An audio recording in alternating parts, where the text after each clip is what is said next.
ایک سوال پیدا ہوتا ہے کیا متع زنا کی طرح ہے؟ متع اور زنا میں فرق کیا ہے؟ پیسے دیں خاتون سے لذت اٹھائیں یہ بھی ایک زنا ہے، اور متع میں بھی یہ پیسے دیں لذت اٹھائیں چلے جائیں، ایسا نہیں ہے۔ زنا شروع ہوا ہے تو مولا امیر کائنات نے بھی وجہ بتا دی تھی کہ متع ختم کر دیا گیا۔ متع ختم نہ ہوتا تو زنا نہ پھیلتا۔ متع میں یہ ہے کہ اگر آپ کسی خاتون سے عقد کرتے ہیں، اس کے سیغے ہیں، وہ ہم بتا چکے ہیں، ایک نکاح کی طرح سیغے پڑھے جاتے ہیں۔ جب سیغے پڑھے جاتے ہیں تو وہ نکاح ہوتا ہے، یہ نہیں ہے کہ آپ زنا میں تو اپنے پیسے دیے لذت اٹھائی چلے گئے، ایسا نہیں ہے۔ آپ نے عقد پڑھا ہے، وہ آپ کی بیوی بن جاتی ہے۔ اسی خاتون کے ساتھ آپ جتنا ٹائم پیریڈ گزارتے ہیں، طے کرتے ہیں، اس کو پھر آپ حق مہر دیتے ہیں، اس کی اجرت دیتے ہیں، اس کی اجرت دیتے ہیں۔ اس کو اجرت دینے کے بعد جب اس کا پیریڈ ختم ہوتا ہے تو وہ عدت گزارتی ہے۔ زنا میں کوئی عدت نہیں ہے۔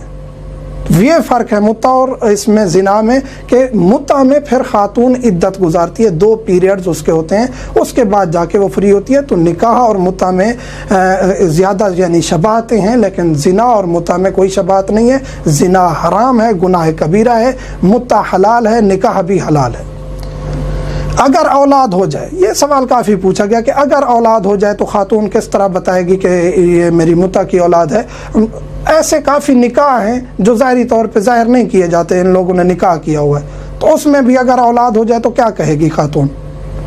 تو یہ بھی متع ہے۔ اس میں اگر آپ میاں بیوی مصالحت سے متع کرتے ہیں، لوگوں کو بتاتے ہیں، تو اولاد ہو جاتی ہے تو وہ شرعی وارث ہے، اس مرد کی وارث ہے، جس طرح اس کی بیویوں باقی بیویوں سے نکاح سے اس کی اولادیں ہیں، یہ بھی اس کی اولاد ہے، وارث ہے۔ اگر پیدا نہیں کرنا چاہتے تو آپ نکاح میں بھی پیدا نہ کریں، اس میں بھی پیدا نہ کریں۔ یہ تو انسان کر سکتا ہے کہ انسان کنٹرول کر سکتا ہے بچہ نہ ہو، یہ کوئی بڑا اعتراض نہیں ہے کہ بچہ ہو گیا۔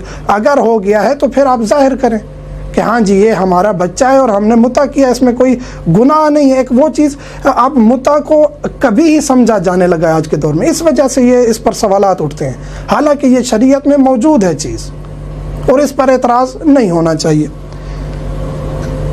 کیا اس میں خاتون کی توہین ہے؟ نہیں ہے خاتون کی توہین، اس میں کوئی زبردستی تو نہیں کی جاتی خاتون کے ساتھ۔ خاتون راضی ہوتی ہے، بیوہ ہے، طلاق یافتہ ہے، جو خاتون ہے اگر وہ راضی ہوتی ہے تو اس کے ساتھ یہ متع کیا جاتا ہے۔ اور اگر وہ ایک ہی مرد کے ساتھ متع میں رہنا چاہتی ہے 5 10 سال 15 سال، اس کی مرضی ہے۔ اگر وہ اس کے ساتھ کچھ پیریڈ رہنا چاہتی ہے اور اس سے حق مہر لے کے اجرت لے کے اس کو چھوڑنا چاہتی ہے، عدت گزارے دوسرے مرد کے ساتھ کر سکتی ہے متع، نکاح کی طرح ہے یہ بھی۔ اس میں بس یہ فرق یہ ہے، اس میں مدت معین ہے۔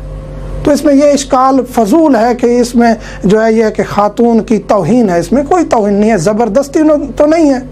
خاتون جو ہے وہ مرد کی لذت کے لیے، اس کو حق ملتا ہے مرد کی طرف سے، تو وہ مرد کو حق حاصل ہے کہ وہ زیادہ خواتین سے نکاح بھی کر سکتا ہے، متع بھی کر سکتا ہے، شریعت میں جائز ہے۔ کس خاتون اور مرد سے کیا جاتا ہے؟ یہ سوال بہت زیادہ کیا جاتا ہے۔ کنواری لڑکی سے متع مکروہ ہے۔ کنواری لڑکی کی عفت ہے، روایات موجود ہیں، اس کی عفت ہے، اس کی عظمت ہے کہ وہ باکرہ ہے اور اس کے ساتھ نکاح دائمی کیا جائے۔ تو جو کنواری لڑکی ہے اگر اس کے ساتھ اس کے والدین اجازت دے دیں، یعنی مشکل کام ہے، لیکن بعض ایسے مقامات اور ایسی چیزیں موجود ہیں، اور کافی تاریخ میں بھی پہلے موجود ہے کہ متع کی اجازت دے دیتے تھے کہ آپ اس کو رکھیں، متع میں اگر آپ راضی ہو جائیں، ایک دوسرے کے ساتھ مصالحت ہو جائے تو آپ بعد میں اسی عورت کے ساتھ آپ دائمی نکاح کر لیجئے گا۔ تو اس میں کوئی کباہت نہیں ہے، لیکن یہ نہیں ہے کہ کنواری لڑکی کا والد اجازت نہیں دے رہا، کیسے دے گا، فلاں ہے فلاں، یہ یعنی عجیب سی باتیں ہیں۔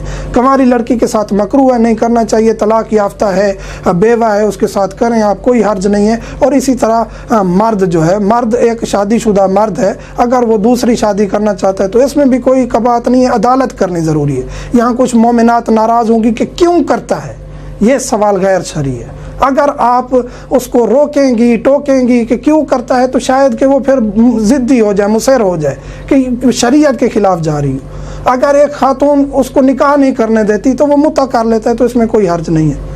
دوسری شادی کرنے میں بھی حرج نہیں ہے، متع کرنے میں بھی حرج نہیں ہے، اگر عدالت قائم رکھ سکتے ہیں تو۔ متع والی خاتون جو ہے بیوی، وہ وارث نہیں ہوگی، یہ فرق ہے۔ جو آپ کی اصلی بیوی نکاح میں ہے، یعنی کہ دائمی بیوی نکاح میں ہے، وہ اس بیوی یعنی جو متع میں ہے اس میں یہ فرق ہے کہ وہ میراث نہیں پائے گی، متع والی وہ آپ کی وارث نہیں ہوگی، لیکن جو آپ کی دائمی بیوی ہے وہ آپ کی میراث میں آئے گی اور اس کا ایک وراثت میں حصہ ہے۔ متع کی ضرورت کیوں ہے؟ یعنی کہ یہ سوال کیا جاتا ہے کہ شیعہ مسلک میں متع واجب ہے اور اس کی کیا ضرورت ہے اور کیوں کرتے ہیں۔ یہ ایک نکاح کی طرح ہے، جو کر سکتا ہے کرے، واجب نہیں ہے کسی پر، نہ ہی یہ زبردستی ہے کسی پر۔ ایک انسان اگر ایک بیوی کے سے زیادہ کچھ رکھنا چاہتا ہے، بیویاں ضرورت ہے، فارن گیا ہوا ہے، اپنی بیوی اپنے پاس نہیں ہے، دوسری شادی نہیں کر سکتا، ٹیمپریری نکاح کرنا چاہتا ہے کیونکہ اس میں اجرت کم ہوتی ہے، وقت کم ہوتا ہے، کر سکتا ہے، کوئی مشکل نہیں ہے، اس کی ضرورت پیش آ سکتی ہے، لیکن یہ واجب نہیں ہے۔ نکاح بھی لوگ نہیں کرتے، شادی نہیں کرتے، ایسے گزار دیتے ہیں زندگی، تو متع بھی نہ کریں تو ضروری نہیں ہے کہ آپ کے اوپر لاگو ہے کہ آپ متع کریں اور متع کے سوا آپ جو ہے نا مومن نہیں ہے یا آپ مسلمان نہیں ہیں۔ کون سا والد اپنی بیٹی کو اجازت دے گا؟ یہ بہت زیادہ سوال کیا گیا کہ کون والد اپنی بیٹی کو اجازت دے گا؟ جو کنواری لڑکی ہے، پہلے عرض کر چکا ہوں، اس کے ساتھ متع مکروہ ہے، نہیں کرنا چاہیے۔ اگر والد اجازت دے دیتا ہے، جو کہ بعید ہے، مشکل ہے، تو پھر آپ کر سکتے ہیں کہ وہ دے دے کہ ہاں جی متع کریں اور اس کے بعد آپ اس کے ساتھ دائمی نکاح کر لیں۔ لیکن بہتر یہ ہے کہ اس خاتون کے ساتھ کیا جائے جو بیوہ ہے یا طلاق یافتہ ہے، جو بے آسرا خاتون ہے۔ باقی یہ ہے کہ دوسرے مسالک کے لوگ شیعہ مسلک کی لڑکی سے کر سکتے ہیں متع، جس کے مسلک میں متع جائز ہی نہیں ہے تو وہ شیعہ لڑکی سے نہیں کر سکتے۔ تو ہمارے اوپر جو گالیاں دی گئی، اعتراض کیے گئے، تو ان کو بتانا چاہتے ہیں کہ شیعہ مرد جو ہے وہ ہر مسلمان لڑکی خاتون سے جو قابل ہے نکاح کے، یا اہل کتاب یعنی عیسائی، یہودی وغیرہ، ان سے متع کیا جا سکتا ہے، لیکن دوسرے مسلک کا یا اہل کتاب کوئی بھی مرد شیعہ خاتون سے متع نہیں کر سکتا۔ اور اگر کوئی مسلمان ہے، کیونکہ کافر نکاح نہیں کر سکتا، کافر چاہے کتابی ہو غیر کتابی، نکاح مسلمان سے نہیں کر سکتا۔ اگر مسلمان کوئی ہے، شیعہ لڑکی سے متع نہیں کر سکتا، نکاح کر سکتا ہے، اور ہو بھی رہے ہیں معاشرے میں، اس میں کوئی اشکال نہیں ہے، نکاح کر سکتے ہیں، لیکن غیر شیعہ مرد اور دوسرے مسلک کا شیعہ لڑکی سے متع اس لیے نہیں کر سکتا کیونکہ اس کے مسلک میں جائز نہیں ہے۔ شیعہ مرد مسلمان سے اہل کتاب لڑکی سے کر سکتا ہے کیونکہ وہ کر رہا ہے متع، نکاح مرد کر رہا ہوتا ہے، تو اس کے لیے شرائط پوری ہیں، تو وہ ان خواتین سے کر سکتا ہے۔ تو گزارش یہ ہے کہ اگر آپ کو کوئی اعتراض ہوتا ہے تو اس کا سوال کریں۔ ایک اور سوال ذہن میں آ گیا ہے، کہا جاتا ہے کہ کیا اہل بیت نے، ائمہ علیہم السلام نے بھی متع کیا ہے؟ رسول کریم کے بارے میں بھی روایت موجود ہے، امام علی علیہ السلام کے بارے میں بھی۔